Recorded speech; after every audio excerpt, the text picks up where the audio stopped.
रोज एक नई कहानी देखने के लिए चैनल को सब्सक्राइब करें और बेल आइकन दबाना ना भूलें। इलाके से एक ट्रेन तेज रफ्तार में दौड़ रही थी। ट्रेन की लोहे की पटरियों पर गुजरते हुए तेज आवाज रात के सन्नाटे में कुछ ज्यादा ही डरावनी लग रही थी। रात के 2 बज चुके थे। बोगियों में लोगों की भीड़ काफी कम थी। रात का वक्त होने के कारण हर कोई बैठे बैठे झपकियां ले रहा था। दूर से दिखाई देने वाले उस ट्रेन की एक बोगी में से एक महिला एकदम से बाहर की ओर गिरी और धूल मिट्टी पत्थरों पर से घसीटते हुए कुछ दूर जाकर रुक गई। ट्रेन से गिरने के कारण पूरा शरीर जख्मी हो गया था। खून से लथपथ वो वैसे ही ट्रेन की तरफ देखती हुई पड़ी रही और ट्रेन दूर दूर जाते हुए अंधेरे में नजरों से ओझल हो गई। पिछले 1 महीने में ये चौथी वारदात थी। नौकरी पेशा महिलाओं को लूट ट्रेन से फेंककर उनकी हत्या आम बात हो गई थी। 4 दिन बाद तेजी से कदम बढ़ाते हुए वो प्लेटफॉर्म की ओर चल रही थी। रात के करीब 1:30 बज चुके थे। यह आखिरी ट्रेन थी। अगर ये ट्रेन छूट जाएगी तो सुबह 5 बजे तक उसे इंतजार करना पड़ेगा। इसलिए किसी भी हालत में उसे ये ट्रेन पकड़नी ही थी। पर उसे डर भी लग रहा था, डर जो वो पिछले 1 महीने से महसूस कर रही थी। पिछले महीने ऐसे ही काम से घर लौटते समय ट्रेन में अपनी सीट पर बैठी झपकियां ले रही थी, पर किसी की चीख से उसकी नींद खुल गई। झट से आवाज की तरफ देखा तो 2 गमछाधारी एक महिला के साथ मारपीट कर रहे थे। ट्रेन में कुछ मुसाफिर थे, पर कोई उस महिला की मदद के लिए आगे नहीं बढ़ रहा था। बाकी लोगों की तरह वो भी डरी सहमी चुपचाप देखे जा रही थी। और फिर उस आदमी ने उस महिला को तेज रफ्तार में चलती ट्रेन से नीचे फेंक दिया। यह सब उसके सामने हुआ था, पर उसकी हिम्मत नहीं हुई कि पुलिस में शिकायत करे और उसी वजह से वह खुद भी खौफ में सफर करने के लिए मजबूर थी। पर परिवार भी तो चलाना है। ट्रेन धीरे धीरे आगे बढ़ने लगी और उसके साथ उसने अपने कदमों की रफ्तार भी बढ़ा दी। दौड़ते भागते वो प्लेटफॉर्म में दाखिल हुई। ट्रेन ने अभी रफ्तार नहीं पकड़ी थी। रात का समय होने के कारण स्टेशन पर लोगों की भीड़ भी काफी कम थी। अब भी कुछ लोग ट्रेन से उतर रहे थे तो कुछ लोग अंदर चढ़ रहे थे। उसने भी अपने कदमों की रफ्तार ट्रेन की रफ्तार से मिला ली और मौका देखकर झट से अंदर घुस गई। पूरी बोगी खाली पड़ी थी। बोगी के भीतर छत पर लगे बल्ब की सफेद रोशनी पूरी बोगी में फैली हुई थी। अपने ऑफिस बैग को कस के पकड़े हुए वो एक एक कदम आगे बढ़ती रही और आगे की सीट पर जाकर बैठ गई। घड़ी में टाइम देखा तो 1:45 हो रहे थे। बाईं तरफ वाली खिड़की की कांच खोलते ही तेज हवा के साथ तेज बारिश की एक लहर खिड़की से अंदर आई। उसी के साथ झट से उसने खिड़की बंद कर ली। अपने हाथ पर गिरी बारिश की बूंदें चुनरी से पोंछ रही थी कि तभी उसकी नजर पैरों में पड़े न्यूज़पेपर पर पड़ी। बड़े अक्षरों में लिखी वो अखबार से उसके दिल की धड़कन ही पल भर के लिए रुक गई। फिर एक बार चलती ट्रेन से नौकरी पेशा महिला को नीचे फेंक दिया गया। नीचे मरने वाली महिला की धुंधली सी तस्वीर थी। जिस डर को वो नजरअंदाज करने की कोशिश कर रही थी, वो डर रह रहकर उस पर हावी हो रहा था। उसने झट से अपना ध्यान हटाया और खिड़की से बाहर झांकने लगी। तभी किसी के कदमों की आवाज ने उसका ध्यान आकर्षित किया। गर्दन थोड़ी तिरछी करके उसने आवाज की ओर देखा तो 2 आदमी उस बोगी में आकर बीच वाली सीट पर बैठ गए। वो आपस में ही बात कर रहे थे। अब उसे हर मुसाफिर से डर लग रहा था।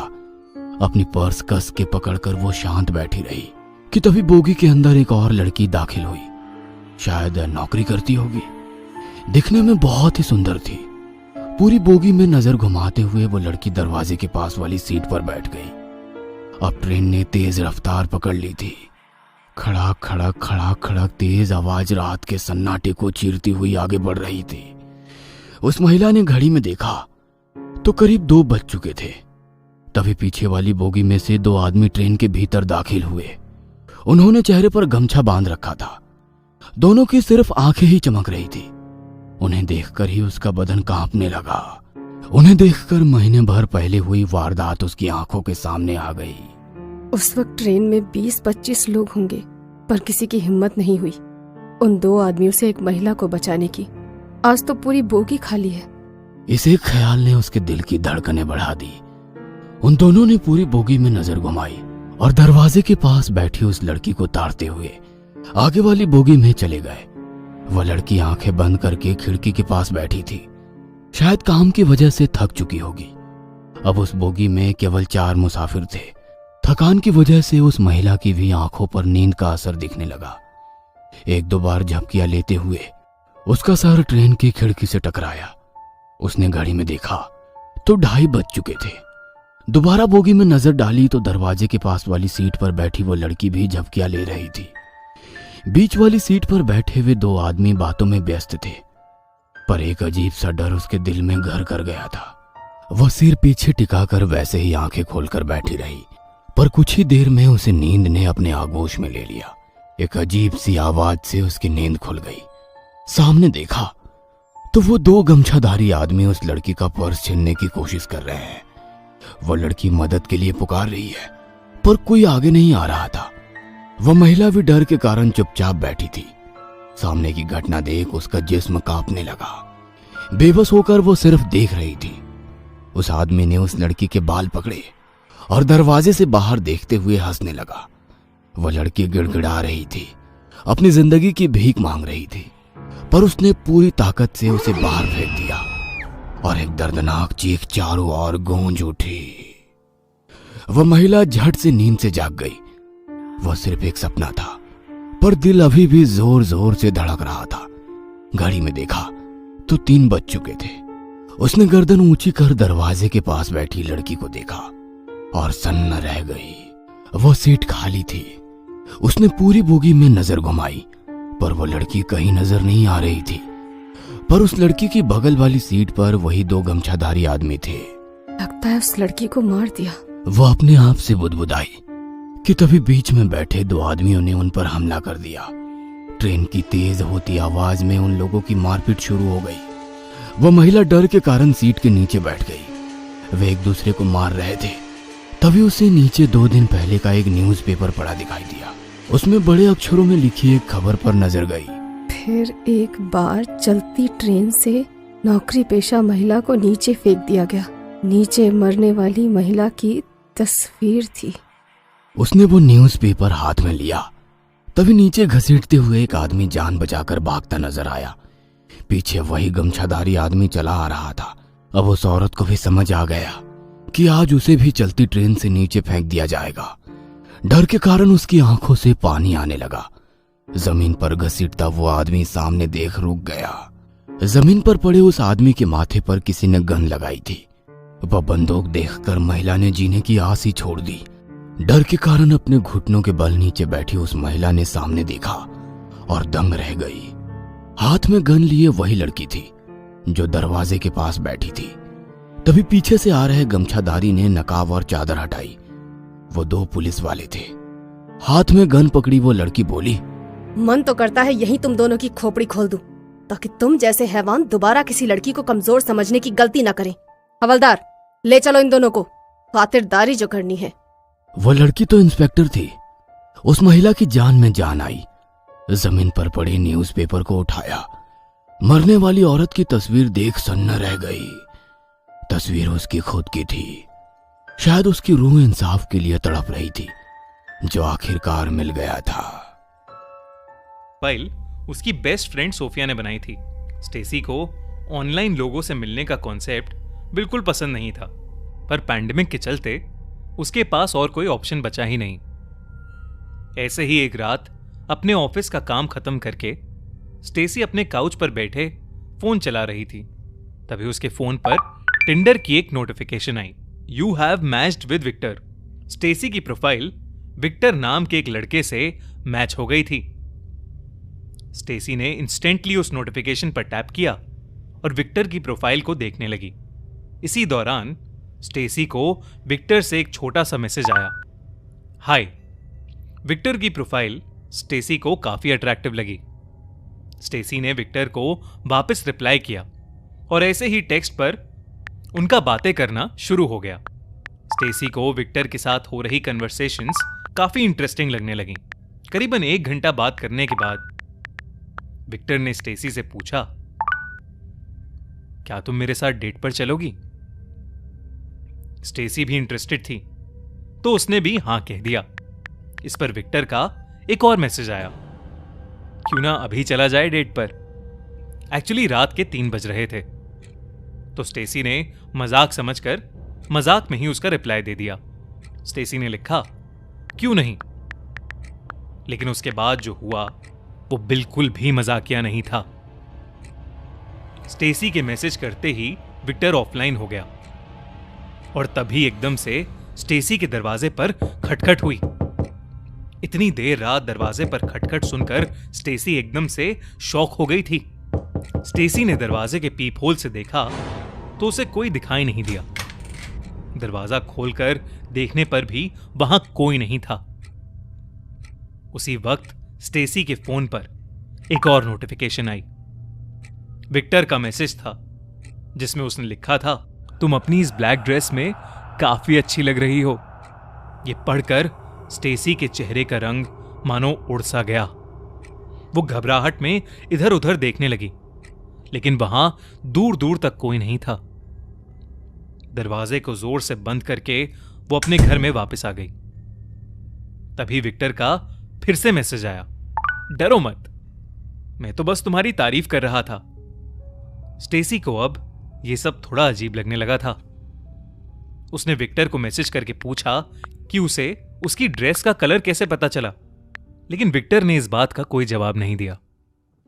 स्टेसी को यह सब बहुत शेडी सा लगने लगा और इसीलिए उसने अपना फोन ऑफ कर दिया और काउच पर ही लेट गई। मगर कुछ ही सेकंड्स बाद स्टेसी के फोन पर फिर से एक नोटिफिकेशन आई। स्टेसी बुरी तरह सहम गई क्योंकि उसने अभी अपना फोन ऑफ किया था, तो उस पर नोटिफिकेशन आना इम्पॉसिबल था। फोन चेक करने पर उसने देखा कि विक्टर ने उसे मैसेज किया था, मैंने अभी सोने की परमिशन नहीं दी है तुम्हें। स्टेसी के पढ़ते ही स्टेसी के घर की बेल जोर जोर से बजने लगी। इतना ही नहीं, उसके घर की लाइट्स फ्लिकर होना शुरू हो गईं। स्टेसी अपने कान पर हाथ रखकर दरवाजे की तरफ जा रही थी कि एकदम से सन्नाटा हो गया और स्टेसी को फिर से एक मैसेज आया, मुझे लगता है कि शायद हम दोनों एक दूसरे के लिए बने हैं। विक्टर का यह मैसेज पढ़कर स्टेसी का घबराहट के मारे रोना निकल गया और उसने विक्टर से पूछा कि आखिर विक्टर ऐसा क्यों कर रहा है और वो आखिरकार है कौन। कुछ देर तक कोई रिप्लाई नहीं आया, लेकिन फिर एक मैसेज आया, मुझे लगता है कि मैं तुमसे प्यार करने लगा हूं, क्या तुम भी मुझसे प्यार करती हो। ये सब पढ़कर स्टेसी की हालत और खराब हो रही थी। वो बस फोन फेंक के रोने लगी कि तभी उसकी गर्दन पर उसे 2 हाथ महसूस हुए जो उसका गला दबा रहे थे। तभी स्टेसी का फोन एक के बाद एक आने वाली नोटिफिकेशंस की साउंड से बजने लगा। विक्टर के मैसेजेस अभी भी आ रहे थे, बेबी बोलो ना कि तुम मुझसे प्यार करती हो। कोई काला साया अभी भी स्टेसी का गला जोर से दबा रहा था और अब उसको सांस लेने में तकलीफ हो रही थी। स्टेसी की आंखों के आगे अंधेरा छाने लगा और बचने का शायद और कोई रास्ता ही नहीं बचा था। इसलिए स्टेसी ने अपनी घुटी हुई आवाज से कहा, आई लव यू टू। और अचानक उसकी गर्दन पर से वो दोनों हाथ उठ गए। विक्टर का मैसेज आया, तुम अब मेरी हो, हमेशा मेरी ही रहोगी। चलो अब जल्दी से जाकर तैयार हो जाओ, हमें बाहर भी तो जाना है। विक्टर के फोन पर आते मैसेजेस से स्टेसी की सांसें और तेज होने लगी थीं। उसे समझ में नहीं आ रहा था कि उसके साथ ये सब क्या हो रहा है। स्टेसी अब इतनी ज्यादा सहम चुकी थी कि वो विक्टर की सारी बातें मानने लगी। विक्टर की विशेष को मना करने पर शायद उसकी जान को खतरा था, इसलिए वो विक्टर के कहने पर तैयार होने अंदर अपने रूम में चली गई और उसने तभी छुपके से टेक्स्ट मैसेज के थ्रू अपनी फ्रेंड सोफिया को सब कुछ बता दिया। जब स्टेसी अपने कपड़े चेंज कर रही थी तो विक्टर का फिर से एक मैसेज आया। उसमें लिखा था, बेबी अपने सारे कपड़े उतारो ना। ये देखकर स्टेसी बहुत ज्यादा डर गई। पहले तो वो अपनी ड्रेस उतारने लगी, लेकिन फिर उसका बहुत तेज रोना छूट गया और उसने फ्रस्ट्रेशन में अपना फोन जमीन पर फेंका। उसका फोन अब जमीन पर गिरकर टूट चुका था। स्टेसी बेहद डरी हुई सोफे पर बैठी सोफी के आने का वेट करने लगी। करीबन 5 मिनट के बाद ही स्टेसी की डोरबेल बजी। स्टेसी दौड़कर डोर पर गई, ये सोचकर कि डोर की अगली तरफ सोफिया होगी। पर डोर खोलने पर उसे फिर से कोई भी दिखाई नहीं दिया। स्टेसी और ज्यादा सहम गई और तभी उसके टूटे फोन के स्पीकर से एक आवाज आई, बेबी, तुम मेरे प्यार से नहीं भाग सकती, लेकिन तुम जो कर रही हो उसके लिए तुम्हें सजा मिलेगी। इतना कहने के बाद वो आवाज बंद हो गई। स्टेसी को बहुत डर लग रहा था कि तभी फिर से एक काला साया उसकी तरफ आया और उसका गला दबाने लगा। लेकिन उसी वक्त सोफिया भी उसके घर पहुंच गई थी और वो घर के खुले दरवाजे से अंदर आ गई। उसने देखा कि स्टेसी खुद का गला दबा रही है। सोफिया जैसे ही उसके पास गई, स्टेसी वहीं बेहोश हो गई। सोफिया ने उसे पानी पिलाया और स्टेसी उसके गले लगकर रोने लगी। सोफिया के आने के बाद स्टेसी के साथ हो रही अजीब घटनाएं बंद हो गई थीं। अगली सुबह स्टेसी ने पुलिस को अपने साथ हुई घटना सुनाई। जब पुलिस ने टिंडर के रिकॉर्ड चेक किए तो पुलिस को वहां स्टेसी के फोन वाले विक्टर का कोई नामो निशान ही नहीं मिला। स्टेसी को हर कोई यही समझाने लगा कि शायद ये सब उसके मन का वहम था, पर सिर्फ स्टेसी जानती थी कि जो कुछ भी उस रात उसके साथ हुआ वो सब सच था। स्टेसी अब थेरेपी में है। उसके मन का डर न जाने कब निकलेगा। स्टेसी ने अपना घर बदल लिया है। अब वो अपने माँ बाप के साथ ही रहती है और बस रोज ये प्रे करती है कि उसके फोन पर विक्टर नाम फिर से ना दिखे। आपको क्या लगता है, क्या विक्टर सच में था या ये सब सिर्फ स्टेसी की कोई मेंटल कंडीशन थी? जो भी था बड़ा स्कैरी। क्यों? तेजी से विकास कर रहा था। इस नए वक्त में लोग आत्मा और भूत प्रेत की बातों को पीछे छोड़ आए थे, लेकिन इन आत्माओं ने लोगों का पीछा अभी तक नहीं छोड़ा था। कुछ ऐसी घटनाएं हुई जिसके बारे में सुनने पर लोगों के रोंगटे आज भी खड़े हो जाते हैं। यह है कुचिसाके ओना, एक अर्बन हॉरर लेजेंड की असली कहानी, जिसकी वजह से 1970 के दशक में पूरा जापान खौफ में था। कुचिसाके का खौफ जापान में इतना ज्यादा था कि बच्चों को उनके पेरेंट्स स्कूल ही नहीं भेजते थे। वो उन्हें खेलने के लिए भी नहीं जाने देते थे और घर से बाहर नहीं निकलने देते थे। लेकिन दोस्तों, क्या है ये कुचिसाके ओना की कहानी? कहा जाता है कि एक औरत की आत्मा जापान की गलियों में भटकती रहती है। वो अपने चेहरे पर एक मास्क लगाकर घूमती है, जिसकी वजह से सिर्फ उसका आधा चेहरा दिखता है। वो अक्सर रास्ते से गुजरने वाले बच्चों को रोककर उनसे सवाल पूछती है, क्या मैं खूबसूरत हूं?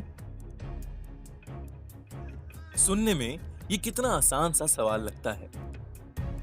वो मासूम से बच्चे उसकी खूबसूरत आंखें देखकर अक्सर हां में ही जवाब दिया करते थे।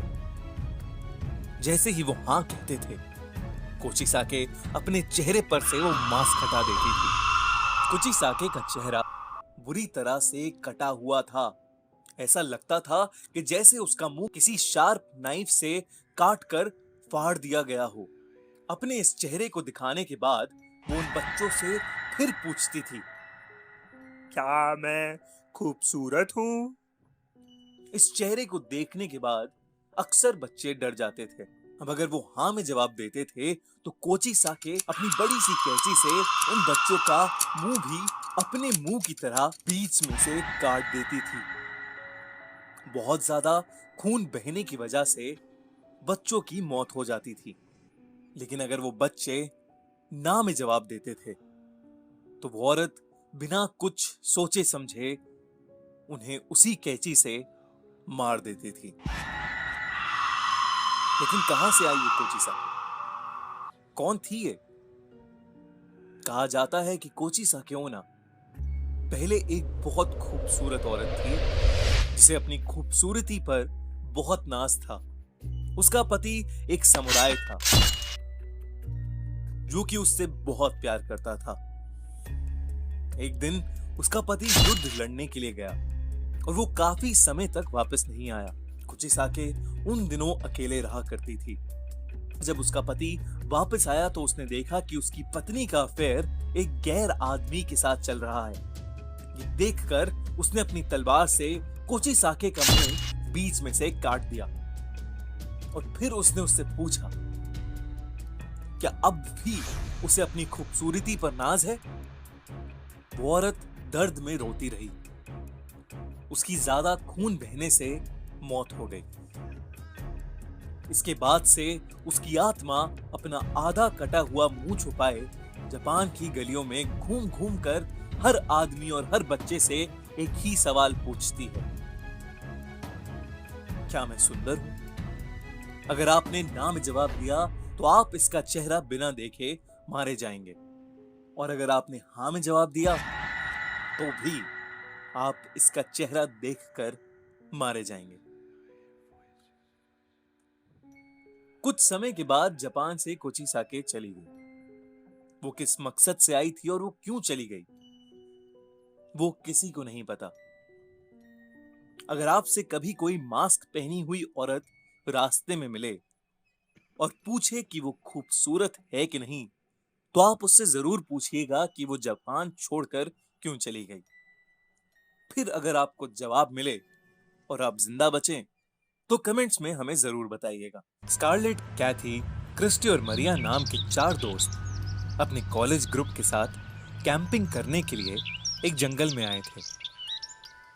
शाम का वक्त था जब वो चारों जंगल में घूम घूम कर वहां की फोटोज ले रहे थे। तभी अचानक मरिया की नजर जमीन पर गिरे एक कैमरे पर पड़ी।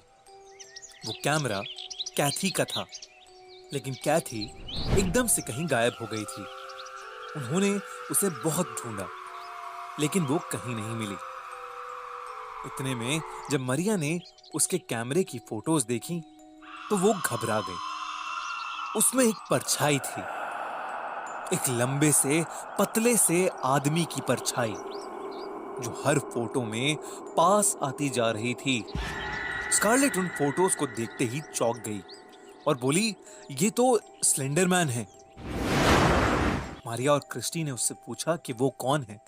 स्कारलेट ने उन्हें बताया कि स्लेंडरमैन एक हॉरर लेजेंड है जो यंग लड़के और लड़कियों को अपने काबू में कर लेता है और उनसे जो चाहे वो कराता है। कहते हैं वो किसी को भी पागल कर सकता है।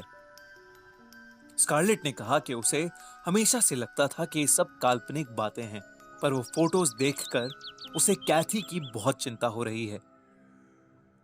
मरिया ने इंटरनेट पर स्लेंडरमैन के बारे में खोजना शुरू किया और उन्हें पता लगा कि स्लेंडरमैन को बुलाने के लिए उन्हें जंगल में एक रस्म पूरी करनी थी।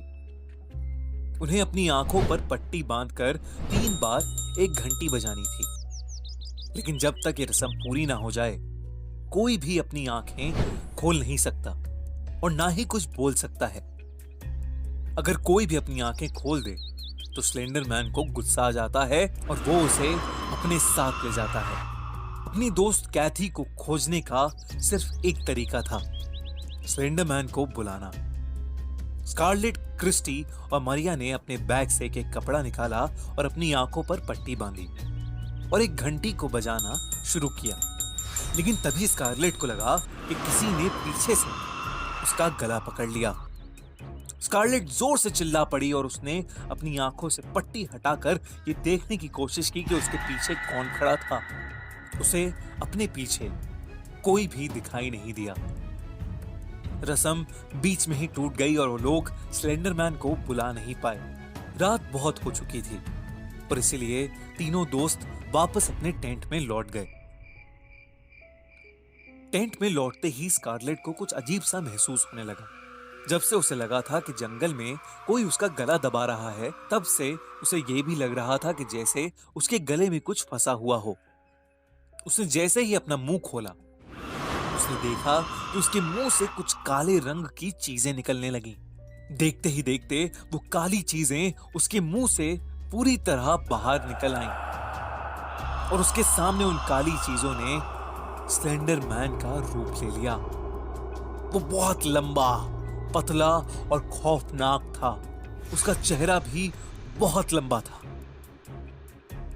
लेकिन उसके चेहरे पर ना तो आंखें थीं, ना नाक और ना मुंह। स्लेंडरमैन को देखकर स्कारलेट बहुत ज्यादा डर गई, लेकिन अचानक से उसका सारा डर खत्म हो गया। देखने में लग रहा था कि स्लेंडरमैन ने उसे अपने काबू में कर लिया था। स्कारलेट ने क्रिस्टी और मरिया को फोन किया और उनसे कहा कि वो सारे लोग फिर से उसी जगह मिले जहां कैथी गायब हुई थी। उसके दोस्त बहुत डरे हुए थे, लेकिन स्कारलेट के कहने पर वो मान गए। लेकिन उन्हें क्या पता था कि इस बार जंगल में उनके साथ क्या क्या होने वाला था। जैसे ही वो लोग जंगल में पहुंचे, स्कारलेट ने अपने दोनों दोस्तों से आंख पर पट्टी बांधने के लिए कहा। क्रिस्टी को स्कारलेट से बहुत ज्यादा डर लग रहा था और इसलिए उसने मरिया को वापस चलने के लिए कहा। मरिया ने कहा कि शायद वो ज्यादा सोच रही है, लेकिन क्रिस्टी वहां नहीं रुकी, बस टेंट की ओर जाने लगी। स्कारलेट उसे कुछ नहीं बोली, लेकिन उसने मरिया को फिर से पट्टी बांधने के लिए कहा।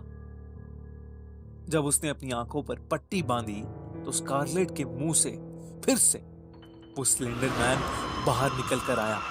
उसने मरिया की आंख से पट्टी हटाई। स्लेंडरमैन को अपने सामने देखते ही वो चीख पड़ी।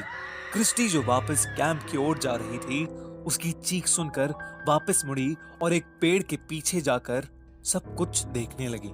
मरिया की चीखें एकदम से खत्म हो गईं और वो ऐसे शांत हुई जैसे कुछ हुआ ही नहीं था। स्लेंडरमैन ने उसे काबू में कर लिया था। वो जंगल के और अंदर जाने लगा और मरिया और स्कारलेट उसके पीछे पीछे जाने लगे। क्रिस्टी ने तुरंत पुलिस को फोन किया और उन्हें वहां पर बुला लिया। उनके आते ही वो उन्हें उस जगह ले गई जहां वो स्लेंडरमैन उन लोगों को लेकर गया था। जब वो वहां पहुंचे तो वहां बस एक कुआं था जिसमें मरिया, स्कारलेट और कैथी की लाशें बह रही थीं। ये देखकर क्रिस्टी पागल हो गई और अपने घर लौट गई। कई साल तक क्रिस्टी को पागलपन के दौरे पड़ते रहे और उसे ऐसा लगता रहा जैसे स्लेंडरमैन ने उसे अपनी कैद में जकड़ रखा है। लेकिन कौन था स्लेंडरमैन और वो कैसे ऐसा भयानक भूत बन गया? कहानी 17 साल के जिमी की है, जो कि दिवाली की छुट्टियां मनाने अपनी मौसी के घर कोची जा रहा था।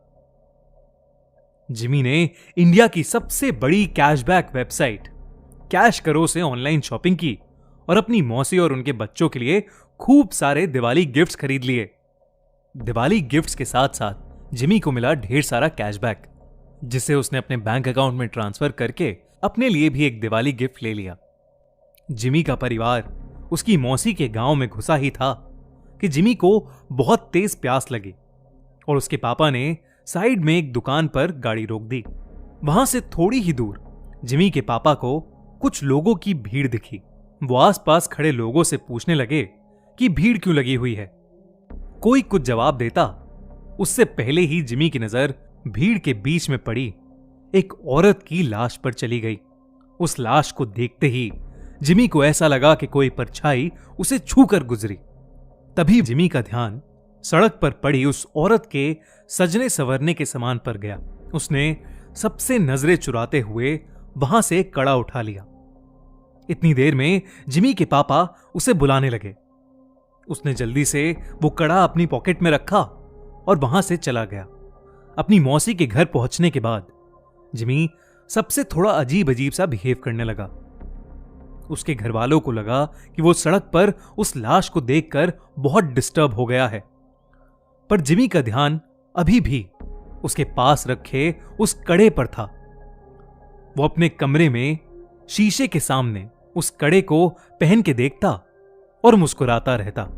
एक दिन जब जिमी अपने कमरे में उस कड़े को पहने खड़ा था तो उसका मन किया कि वो पूरी तरह लड़की बन जाए। वो अपनी कजन रिचा के पास गया और उससे उसके सजने संवरने का सामान मांगने लगा। फिर जिमी अपनी मौसी के कमरे में गया और वहां से उनकी साड़ी और लिपस्टिक उठा के ले आया। वो तैयार हो ही रहा था कि जिमी के पापा उसके कमरे में आ गए। जिमी को देखते ही उसके पापा उसे खूब डांटने लगे। जिमी ने रोते हुए कहा कि वो लड़की बनना चाहता है। ये सुनकर उसके पापा बेहद गुस्से में आ गए और उसे बुरी तरह पीटने लगे और उसका कमरा बाहर से बंद करके चले गए। जिमी अपने कमरे में बैठकर जोर जोर से रोने लगा कि अचानक उसे दीवार पर एक लड़की की परछाई नजर आई। धीरे धीरे वो परछाई उसकी तरफ आने लगी। जिमी वो परछाई देखकर थोड़ा घबरा गया और कमरे का दरवाजा जोर जोर से पीटने लगा, पर किसी ने दरवाजा नहीं खोला। उसने मुड़कर देखा तो वहां कोई नहीं था। फिर उसके बेड के नीचे से एक अजीब सी आवाज आने लगी, मानो कोई जिमी को पुकार रहा हो। जिमी ने जैसे ही बेड के नीचे देखा, वहां उसी औरत की लाश पड़ी थी जो उस दिन जिमी को सड़क पर दिखी थी। वो दिखने में बहुत डरावनी लग रही थी। वो औरत उसकी तरफ रेंगते हुए आई और जिमी में समा गई। जिमी वहीं बेहोश हो गया। अगले दिन से जिमी अजीब तरह से बिहेव करने लगा। वो अपनी मौसी की साड़ी पहने रहता, लड़कियों की तरह सजता और संवरता और सबको बोलता कि अब से उसका नाम लक्ष्मी है। कभी एक पल वो जोर जोर से चिल्लाता और सारा घर सर पर उठा लेता, तो कभी वो एक कोने में दुबक कर बैठ जाता और डरा सा सहमा हुआ रोता रहता। एक दिन रोते रोते उसने अपनी मां से कहा कि वो लक्ष्मी है और उसे हर जगह शैतान नजर आते हैं जो उसे आकर मार देंगे। उसने कहा कि उन शैतानों के पैर उल्टे हैं, दांत खून से सने हुए हैं और लंबे लंबे नाखून हैं जिनसे वो उस पर हमला करना चाहते हैं। जिमी की हालत दिन ब दिन खराब होती जा रही थी, लेकिन वो रोज लक्ष्मी बनकर सजता संवरता और अपना कमरा बंद करके नाचता रहता। उसके घर वाले समझ नहीं पा रहे थे कि उसके साथ क्या हुआ है और वो अपने आप को क्यों लक्ष्मी लक्ष्मी कहे जा रहा है। जिमी के पापा मदद के लिए आस पड़ोस में पूछने लगे। पता करने पर उन्हें मालूम पड़ा कि वो लाश जो उन्होंने उस दिन सड़क पर देखी थी वो और किसी की नहीं बल्कि जोसेफ यानी लक्ष्मी की थी। जोसेफ एक लड़के से प्यार करता था और उसने अपना नाम बदलकर लक्ष्मी भी इसीलिए रखा था। वो दोनों एक दूसरे से शादी करना चाहते थे, लेकिन जोसेफ के घर वालों को यह मंजूर नहीं था। उनके लिए ऐसा करना एक बहुत बड़ा सिन यानी पाप था और गांव में हो रही बदनामी की वजह से उन्होंने जोसेफ यानी लक्ष्मी को सबके सामने मौत के घाट उतार दिया। ये बात सुनकर जिमी के पापा के रोंगटे खड़े हो गए। उन्हें जिमी के साथ अपने बर्ताव के लिए बहुत पछतावा हुआ। उन्हें समझ आ गया था कि उनके बेटे जिमी के शरीर में जरूर लक्ष्मी की आत्मा घुस गई है। वो जल्दी से पूरी बात बताने के लिए घर के लिए निकले, लेकिन तब तक बहुत देर हो चुकी थी। जिमी उस दिन भी अपना कमरा बंद करके नाच रहा था कि अचानक उसे लगा कि उसके दरवाजे पर शैतान उसे मारने आ गए हैं। वही शैतान जिनके पैर उल्टे थे, दांत खून से सने हुए और लंबे लंबे नाखून, जिससे वो जिमी पर हमला कर रहे थे। जिमी घबराहट के मारे जोर जोर से चिल्लाने लगा। उसके बाकी घर वाले जब तक वो दरवाजा तोड़ के अंदर घुसे, जिमी का शरीर पूरी तरह से अकड़ चुका था। वो तुरंत उसे हॉस्पिटल लेकर भागे। डॉक्टर ने बहुत कोशिश की और वो किसी तरह जिंदा बच गया। जब जिमी के पापा ने सबको जोसेफ की कहानी बताई, तब सभी परिवार वालों को जोसेफ के लिए बहुत दुख हुआ। उन्होंने जोसेफ के लिए प्रे किया और जब उन्हें जिमी के पास वो कड़ा मिला तो उन्होंने वो भी जोसेफ की कब्र के साथ गड़वा दिया। कुछ दिनों बाद जिमी बिल्कुल ठीक हो गया। आज उसे लक्ष्मी के बारे में कुछ भी याद नहीं, लेकिन लक्ष्मी की तरह कई ऐसे लोग हैं जिनको गलत समझा जाता है और उन्हें उनकी चॉइस के लिए सोसाइटी का बहुत बुरा बर्ताव सहना पड़ता है। इनफैक्ट कई लड़कों को लड़कों से प्यार करने के लिए और कई लड़कियों को लड़कियों से प्यार करने के लिए हमारी सोसाइटी के पावरफुल लोग मार डालते हैं। ये कहानी भले ही एक काल्पनिक कहानी है, लेकिन इस कहानी में एक बहुत इंपॉर्टेंट मैसेज छुपा है। सबको प्यार करने का हक है और हम सभी को हर इंसान के प्यार की रिस्पेक्ट करनी चाहिए। अगर आप हमारी बात से सहमत हैं तो कमेंट्स में जरूर लिखिए। और अब वक्त है 16 जून 2008 की रात। 26 साल के विक्रम के साथ एक ऐसा हादसा हुआ जिसे सोच सोच कर वो आज भी चैन से सो नहीं पाता है। विक्रम की नई नई शादी हुई थी और उस रात वो अपनी पत्नी के साथ पहली बार सुहाग रात मनाने वाला था। उसकी दुल्हन उसका बेडरूम में इंतजार कर रही थी। पूरा कमरा फूलों से सजा हुआ था और बिस्तर पर गुलाब के फूल बिछे हुए थे। विक्रम वैसे तो बहुत खुश था, लेकिन एक बात उसे बेहद परेशान करे जा रही थी। उसकी शादी से 4 दिन पहले वो लेट नाइट अपने दोस्तों के साथ अपनी बैचलर्स पार्टी करके वापस आ रहा था। तभी उसके सामने एक गाड़ी वाले ने एक औरत को बुरी तरह कुचल दिया। विक्रम को समझ नहीं आया कि वो क्या करे और वो उस औरत को सड़क पर तड़पता हुआ छोड़कर घर आ गया। तब से विक्रम के दिमाग में बस उसी औरत का चेहरा सामने आ रहा था और वो उसे वैसे छोड़ने के लिए खुद को कोसे जा रहा था। विक्रम जब कमरे में घुसा तो उसने देखा कि उसकी दुल्हन गहनों से सजी घूंघट ओढ़े बिस्तर पर बैठी हुई है। उसके चेहरे पर हल्की सी मुस्कान थी, जिसे देखकर विक्रम अपनी टेंशन को बिल्कुल भूल गया और अपनी दुल्हन के पास गया।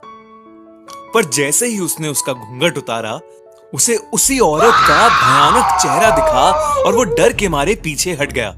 उसने देखा तो वहां उसकी खूबसूरत बीवी ही थी, जो उसके ऐसे रिएक्शन को देखकर काफी चिंतित हो गई। विक्रम ने उसको सॉरी बोला और बताया कि वो थोड़ा परेशान चल रहा है और उसे सो जाना चाहिए। इतना कहकर विक्रम लाइट बंद करके लेट गया और उसकी बीवी भी सो गई। देर रात रूम के अंधेरे में खिड़की से आती हुई एक रोशनी सीधा विक्रम के मुंह पर पड़ रही थी, जिसकी वजह से उसकी नींद खुल गई। जब उसने आंखें खोल के देखा तो उसके रूम में काली परछाई थी, जो धीरे धीरे उसकी तरफ आ रही थी। एकदम से कमरे की सारी लाइट्स ऑन ऑफ होने लगी और वो परछाई बड़ी होती चली गई। अचानक उसके सामने वही औरत खड़ी थी। विक्रम ये देखकर बहुत ज्यादा डर गया और चिल्ला उठा। उसके चिल्लाने की आवाज से उसकी बीवी की नींद खुल गई और उसके लाइट ऑन करते ही उसने देखा कि विक्रम बिस्तर पर बेहोश पड़ा है। उसने बाकी घर वालों को बुलाया और उस पर पानी छिड़का। जब विक्रम को होश आया तब उसने 4 दिन पहले हुई घटना के बारे में बताया। तब किसी जान पहचान वाले ने बताया कि उनके पड़ोस में भी एक औरत की 4 दिन पहले ही एक्सीडेंट से मौत हुई थी। पता चला तो वो वही औरत थी जिसे विक्रम ने वैसे ही छोड़ दिया था। विक्रम ने भगवान से अपनी भूल के लिए माफी मांगी। विक्रम को आज तक नहीं पता कि उस औरत की आत्मा सच में उस रात आई थी या वो सब बस उसके दिमाग की उपज थी। पर उस रात के बाद से विक्रम को वो औरत कभी नहीं दिखी। इंडिया की कैपिटल दिल्ली में इतिहास के कई राज छुपे हैं। उन्हीं में से एक है अग्रसेन की बावली। 103 सीढ़ी गहरा इंडिया का सबसे मशहूर कुआं, जहां कई सालों पहले पानी को स्टोर किया जाता था। पर अब ये जगह सूखी पड़ गई है और चमगादड़ों और कबूतरों का घर बन चुकी है। आमिर खान की फिल्म पीके की शूट के बाद ये जगह काफी पॉपुलर हो गई और काफी टूरिस्ट्स बावली देखने जाते हैं। हालांकि कई लोग ऐसे भी हैं जो अग्रसेन की बावली को हॉन्टेड मानते हैं और यहाँ जाने की सलाह किसी को नहीं देते। उन्हीं में से एक है आकाश, जो एक बॉलीवुड फिल्म की प्रोडक्शन संभाल रहा था और शूट से पहले ये जगह देखने आया था। क्योंकि 6 बजे ये जगह पब्लिक के लिए बंद हो जाती है, आकाश दिल्ली अथॉरिटीज की स्पेशल परमिशन लेकर 2003 की एक रात अपने एक कैमरामैन के साथ इस जगह का मुआयना करने यहाँ आया। अग्रसेन की बावली में एक अजीब सी शांति थी और दूर दूर तक वहां कोई नहीं था। पत्थर की दीवारों से गूंजती हुई चमगादड़ों की आवाज इस जगह को और डरावना बना रही थी। बावली के निचले हिस्से में बहुत अंधेरा था, पर आकाश ने कैमरामैन को बोला कि शूट के लिए जरूरी है कि हर एंगल से उस बावली की फोटो ली जाए, और इसीलिए उन दोनों ने बावली में और नीचे जाने का सोचा। जैसे जैसे वो सीढ़ियों से नीचे जा रहे थे, वैसे वैसे ठंड बढ़ती जा रही थी और बाहर की सारी आवाजें धीमी होती जा रही थीं। उनको बस उनके चलने की गूंज सुनाई दे रही थी। अचानक आकाश को लगा कि बावली के अंदर के झरोके से कोई एक साइड से दूसरी साइड भागा। उसे 1 सेकंड के लिए ये अजीब लगा, पर उसने सोचा कि शायद ये उसका वहम है, और वो अपने कैमरामैन को बिना कुछ बोले और नीचे उतरने लगा। एकदम नीचे पहुंचकर जब कैमरामैन बावली की अलग अलग फोटोज ले रहा था, तब अचानक एक फोटो खींचने पे उसे ऐसा लगा कि कोई भूतनी उसके सामने खड़ी है। उसके हाथ से कैमरा नीचे गिर गया और टूट गया।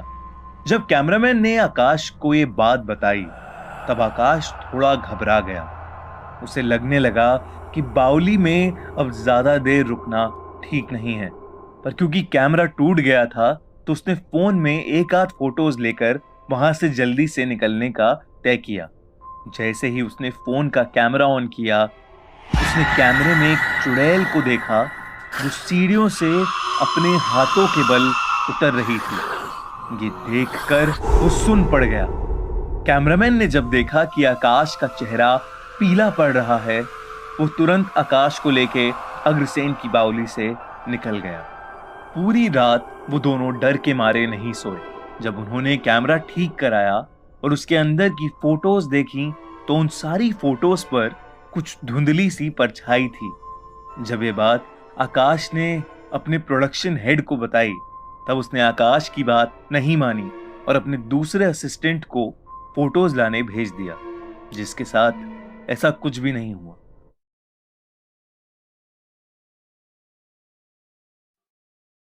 ये कहानी दिल्ली कैंट के अर्जुन विहार में बसे एक बड़े से फार्म हाउस की है। लोग कहते हैं कि अर्जुन विहार कॉलोनी में घर बनने से पहले कब्रिस्तान हुआ करता था और कई लाशें आज भी उन घरों के नीचे दफन हैं। इन सभी बातों से अनजान विनोद और उसकी फैमिली, जिनका अभी अभी दिल्ली ट्रांसफर हुआ था, वहां रहने आए। विनोद का बेटा आशीष बहुत खुश था कि फाइनली नए घर में उसका अपना एक कमरा होगा। उसके कमरे की खिड़की के बाहर फूलों से सजा घर का गार्डन दिखता था। वो अपने नए घर को लेकर काफी एक्साइटेड था, पर उसे क्या पता था कि वही कमरा आने वाले महीनों में उसकी जिंदगी का सबसे भयानक एक्सपीरियंस बन जाएगा। शुरू के कुछ दिन काफी आराम से बीते, पर एक रात आशीष को सोते हुए ऐसा लगा कि कोई उसे नोच रहा है। उसने उठकर देखा तो उसकी पीठ पर खरोचों के निशान थे। उसे लगा कि बाहर गार्डन के कीड़ों ने उसे काटा होगा, और यही चेक करने के लिए उसने आसपास नजर घुमाई, पर वहां कोई कीड़ा नहीं था। तभी उसकी नजर गार्डन में एक पेड़ पर गई, जिसकी परछाई के नीचे घास का एक तिनका भी नहीं था। उसे ये बात बहुत अजीब लगी, लेकिन उसने ज्यादा ध्यान नहीं दिया और वो वापस लेट गया। एक रोज आशीष के पेरेंट्स कुछ काम से बाहर गए हुए थे और वो घर पर अकेला था। वो अपने कमरे में बैठकर टीवी देख रहा था कि अचानक उसे किचन में बर्तनों के गिरने की आवाज आई। उसने जब अपने कमरे से देखा तो उसे किचन से हॉल की तरफ जाते हुए एक परछाई दिखी। आशीष जल्दी से उठकर बाहर गया, पर बाहर कोई नहीं था। जब वो वापस अपने कमरे में गया तो उसके रोंगटे खड़े हो गए। उसने देखा कि गार्डन के उस बड़े से पेड़ की टहनी पर एक लाश लटकी है, जो पलक झपकते ही गायब हो गई। आशीष ये देखकर बहुत घबरा गया था। जैसे ही उसके पेरेंट्स वापस आए तो उसने उन्हें सब कुछ बताया, लेकिन अकेले में आशीष डर गया होगा, ये सोचकर उन्होंने ज्यादा ध्यान नहीं दिया। जैसे जैसे दिन बीतते गए वैसे वैसे आशीष की तबीयत खराब रहने लगी। कभी बहुत तेज बुखार तो कभी जोरों से ठंड लगना, ये सब आम बातें हो गई थी। आशीष की तबीयत डॉक्टर्स को दिखाकर भी सही नहीं हो रही थी। एक रात करीब 3 बजे विनोद के कमरे के दरवाजे पर जोर जोर से ठक ठक होने लगी। विनोद ने दरवाजा खोला तो वहां उनकी कामवाली मीना ताई खड़ी थी, जो उस घर में उनके साथ ही रहती थी। मीना ताई काफी घबराई हुई थी और उसने बताया कि किसी ने उसके रूम में आके उसका गला दबाने की कोशिश करी और उसे घर से दूर चले जाने के लिए चेतावनी भी दी। तभी आशीष के कमरे से जोर जोर से उसके चीखने की आवाज आने लगी। जब सब लोग वहां पहुंचे तो आशीष बहुत जोर से कुछ बड़बड़ा रहा था और अपने आप को बुरी तरह नोच रहा था। ये देख के उसकी माँ उसे रोकने के लिए आगे बढ़ी तो वो बेहोश होकर गिर पड़ा। इस हादसे के बाद विनोद को ये यकीन हो गया कि उस घर में जरूर से कोई शैतानी आत्मा है। उन्होंने सुबह होते ही एक पंडित को बुलाया और पूरे घर का मुआयना कराया। पंडित ने बताया कि आशीष के बेड के नीचे एक आदमी की कब्र है और उसकी आत्मा को अभी तक शांति नहीं मिली। उस पंडित ने उसी दिन हवन किया और उस कमरे को बंद कर दिया। पंडित ने उस कमरे में जाने से सबको साफ साफ मना कर दिया। आशीष कुछ दिन अपने पेरेंट्स के साथ उन्हीं के कमरे में सोया और कुछ महीनों में आशीष की पूरी फैमिली ने वो घर छोड़ दिया। आशीष की हालत वो कमरा और घर छोड़ने के बाद काफी हद तक ठीक हो गई, लेकिन आज भी जब वो उस पेड़ पे लटकी लाश के बारे में सोचता है तो उसकी रूह कांप उठती है। ये कहानी 17 साल के जिगर नाम के एक लड़के के साथ हुए एक हादसे की है। बहुत मेहनतों के बाद जिगर का एडमिशन दिल्ली यूनिवर्सिटी के कॉलेज में हो गया था और वो बहुत खुश था। वो पहली बार अपने गांव से दिल्ली शहर में आया था और उसके लिए वहां सब कुछ नया नया था। जिगर अक्सर लाइब्रेरी में बैठा पढ़ता रहता था, पर एक दिन जब वो लाइब्रेरी की शेल्फ से एक किताब ले रहा था तब अचानक उसे शेल्फ की दूसरी ओर एक डरावना सा चेहरा दिखा, जिसे देखते ही वो चिल्ला उठा और उसके हाथ से वो किताब गिर गई। जिगर की चीख सुनकर एक लड़की उसके पास आई और उसने पूछा अगर वो ठीक है कि नहीं। जिगर ने जब पीछे मुड़कर देखा तो मानो उसकी सिट्टी पिट्टी गुम हो गई। वो लड़की बेहद सुंदर थी और जिगर उसको देखते ही मंत्रमुग्ध हो गया था। उस लड़की ने जिगर से फिर पूछा कि वो ठीक है कि नहीं। जिगर ने हाँ में अपनी गर्दन हिलाई और फिर उन दोनों की बातें शुरू हो गईं। वो दोनों रोज रोज लाइब्रेरी में मिलने लगे और एक दूसरे के साथ पढ़ने लगे। जिगर को वो लड़की काफी पसंद आने लगी, पर एक दिन अचानक वो लड़की गायब हो गई। कुछ दिन तक जब वो लड़की लाइब्रेरी में नहीं आई तब जिगर ने पूरा कॉलेज छान मारा, पर वो कहीं नहीं थी। इनफैक्ट उस नाम की कोई लड़की उस कॉलेज में पढ़ती ही नहीं थी। ये मालूम होने पर वो सीधा लाइब्रेरियन के पास गया और उसने उससे पूछा कि वो जो लड़की उसके साथ रोज पढ़ती थी उसका क्या नाम है और वो कहाँ मिलेगी। तब उस लाइब्रेरियन ने उसे बताया कि उसने कभी भी जिगर को किसी लड़की के साथ बैठे नहीं देखा। ये सुनकर जिगर के होश उड़ गए। तभी उसे उस लड़की की पुकार सुनाई दी, जिगर। वो आवाज लाइब्रेरी के उसी कोने से आ रही थी जहां वो लड़की उसे पहली बार मिली थी। वहां वो लड़की शेल्फ की तरफ मुंह करके खड़ी थी। जिगर ने उससे पूछा तुम कौन हो। उस लड़की ने कोई जवाब नहीं दिया। जिगर डरता हुआ उसके थोड़ा और पास गया और उसने पूछा कौन हो तुम। तभी उस लड़की ने जिगर को पीछे मुड़कर देखा। वो चेहरा एक चुड़ैल का चेहरा था, जिसे देखते ही जिगर बेहोश हो गया। उस दिन के बाद से जिगर ने लाइब्रेरी जाना छोड़ दिया। उसे यकीन हो गया था कि उस लाइब्रेरी में उस लड़की का भूत है। उसने स्पेशल रिक्वेस्ट पर अपना कॉलेज तो चेंज करा लिया, पर उस लड़की के चेहरे को वो शायद ही कभी भूल पाएगा। आज जो कहानी मैं आपको बताने वाला हूँ वो मेरे दिल्ली में रह रहे एक अंकल के साथ हुई एक सच्ची घटना पर बेस्ड है।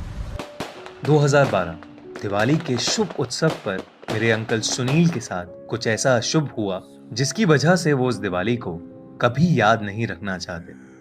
पूरा दिल्ली दिवाली की रोशनी में चमक रहा था।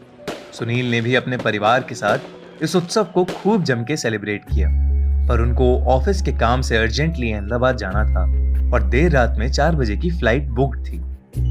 एयरपोर्ट पर जाने के लिए उनको दिल्ली कैंट रोड से जाना था। कहते हैं दिल्ली कैंट एरिया इंडिया की सबसे हॉन्टेड जगहों में से एक है, पर ना ही वो भानगढ़ की तरह कोई खंडर है और ना ही उस जगह का कोई डरावना इतिहास है, बल्कि ये एरिया शहर के बीचों बीच किसी भी आम कॉलोनी की तरह ही है। और तो और ये इंडियन आर्मी ऑफिशियल्स का घर भी है, पर फिर भी इस एरिया को काफी भयानक माना जाता है। सुनील को इसी एरिया से निकलकर एयरपोर्ट जाना था। ऊपर से दिवाली की रात अमावस की रात होती है और कहा जाता है कि इस रात भूत प्रेत की ताकत दुगनी हो जाती है। पर सुनील का इस रास्ते पर काफी आना जाना था और उन्होंने कभी ऐसा कुछ महसूस नहीं किया जिससे उन्हें डर लगे। रात के 2 बज रहे थे जब सुनील अपनी वाइफ को लेकर टैक्सी में एयरपोर्ट की ओर निकले। दिल्ली कैंट रोड के आते ही कुछ ही देर में सुनील को रोड के कोने पर खड़ी सफेद साड़ी में एक औरत दिखी जो अपने हाथ के इशारे से लिफ्ट मांग रही थी। सुनील ने सोचा कि इतनी देर रात ये औरत इस सुनसान रास्ते पर क्यों खड़ी है और उन्होंने ड्राइवर को गाड़ी रोकने के लिए बोला। टैक्सी ड्राइवर ने औरत के पास जाकर गाड़ी रोकी और सुनील ने उससे बोला, हम एयरपोर्ट तक जा रहे हैं, आइए हम आपको छोड़ देते हैं। उस औरत ने कोई जवाब नहीं दिया। वो नीचे मुंह करके खड़ी थी और उसके खुले बालों से उसका पूरा चेहरा ढका हुआ था। सुनील ने फिर बोला, घबराइए मत, हम आपको आगे तक छोड़ देंगे। उस औरत ने फिर से कोई जवाब नहीं दिया। तभी साथ बैठी सुनील की वाइफ को एक अजीब सी घबराहट शुरू हो गई और उनको चक्कर आने लगे। वो हाफते हाफते बोली, सुनील सुनील चलो यहाँ से, प्लीज चलो यहाँ से। सुनील ने बगल में देखा तो उनकी वाइफ का चेहरा सफेद पड़ गया था। उन्हें अब लगा कि जरूर कुछ गड़बड़ है और उन्होंने ड्राइवर को गाड़ी स्टार्ट करने के लिए बोला, और वो ड्राइवर उस औरत की तरफ देख रहा था और उसे किसी चीज का कोई होश नहीं था। तभी उस औरत ने अपना मुंह उठा के सुनील को देखा। सुनील ने उस औरत का भयानक चेहरा देखते ही ड्राइवर को जोर से हिलाया और चीखा, ड्राइवर गाड़ी भगा। ड्राइवर होश में आया और उसने तेजी से गाड़ी को आगे भगाया। खिड़की के बाहर वही औरत गाड़ी के साथ हवा में भाग रही थी। सुनील ये देख के बहुत ही ज्यादा डर गए थे और बुरी तरह पसीने पसीने हो गए थे। सुनील की गाड़ी की स्पीड 100 किलोमीटर पर आवर से ऊपर होगी, लेकिन वो उनका पीछा ही नहीं छोड़ रही थी। दिल्ली कैंट से बाहर निकलते ही उनकी गाड़ी का एक्सीडेंट हो गया। सुनील की आंख अगले दिन हॉस्पिटल में खुली। उनको मालूम हुआ कि उनकी वाइफ कोमा में चली गई है और उस ड्राइवर की एक्सीडेंट होते ही मौत हो गई थी। करीब 4 महीने बाद उनकी वाइफ कोमा से बाहर निकली और अब दोनों ने वापस अपनी नॉर्मल जिंदगी जीना शुरू करा है। मगर उस दिन से लेकर आज तक सुनील दिवाली नहीं मनाते और उस दिल्ली कैंट वाले रास्ते के आसपास भी नहीं भटकते। ये कहानी ऋतु नाम की एक लड़की की है जो कि एक रिपोर्टर थी। हर दिन अलग अलग जगह जाकर अपने न्यूज़पेपर के लिए खबर लेकर आना उसका काम था। वो हर वक्त अपना फोन अपने साथ रखती थी और जहां भी उसे लगता था कि कोई घटना एक न्यूज़ बन सकती है तो वो तुरंत उसकी एक फोटो खींच लेती या उसका एक वीडियो बना लेती। एक दिन ऋतु देर रात को अपने घर जा रही थी। उसने अपने फोन का फ्लैशलाइट जला रखा था। उस रात के सन्नाटे में बहुत जोरों से हवा चल रही थी।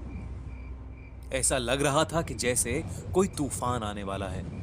अचानक ऋतु को लगा कि पीछे से किसी ने उसे आवाज लगाई, ऋतु,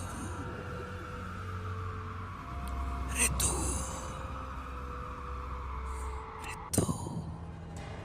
ऋतु पीछे मुड़ी और उसे एक भयानक सी काली परछाई दिखाई दी जो कि वहां चुपचाप खड़ी थी। ऋतु से डर के मारे उसका फोन छूट गया। जब उसने अपना फोन उठाया और फ्लैशलाइट फिर से जलाई तब उसे वहां कोई नहीं दिखा। उसे लगा कि ये सब उसका एक वहम होगा। वो वापस घर की ओर चलने लगी। मगर फिर किसी ने उसका नाम पुकारा। इस बार उसने सोचा कि वो अपने फोन कैमरा से सब कुछ रिकॉर्ड करेगी।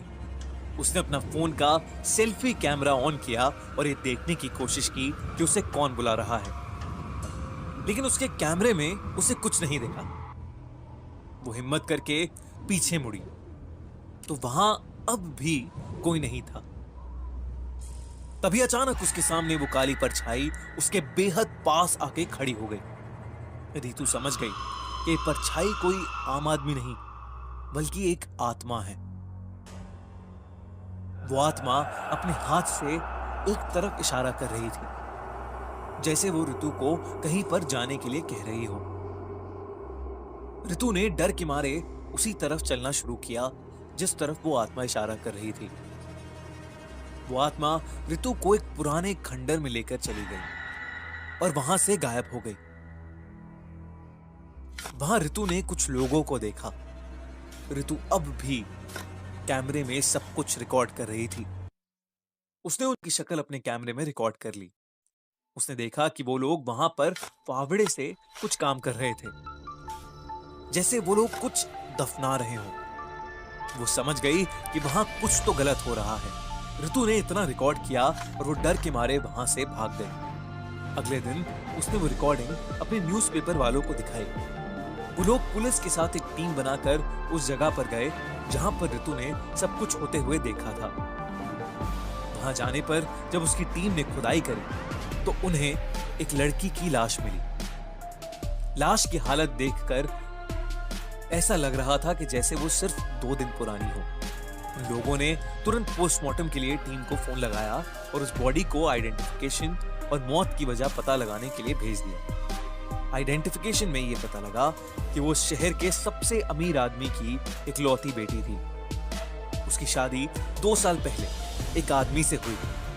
पुलिस की छानबीन पर यह पता लग गया कि उस अमीर आदमी ने सारी प्रॉपर्टी अपनी बेटी के नाम कर रखी थी और इसीलिए उसके पति ने अपनी बीवी और उसके बाप को मारने का प्लान बनाया था ताकि वो सारी प्रॉपर्टी का मालिक बन सके। पुलिस ने उस आदमी को अरेस्ट कर लिया। इस तरह से उस लड़की के पति को सजा मिली। रितु को उसके बहादुरी भरे काम के लिए सबने शाबाशी दी और रितु ने तभी उस काली आत्मा को देखा जो उसे देखकर मुस्कुरा रही थी। रितु को लगा कि शायद यह आत्मा उसी लड़की की है जो मारी गई थी। उस दिन के बाद से रितु को वो आत्मा कभी नहीं दिखी।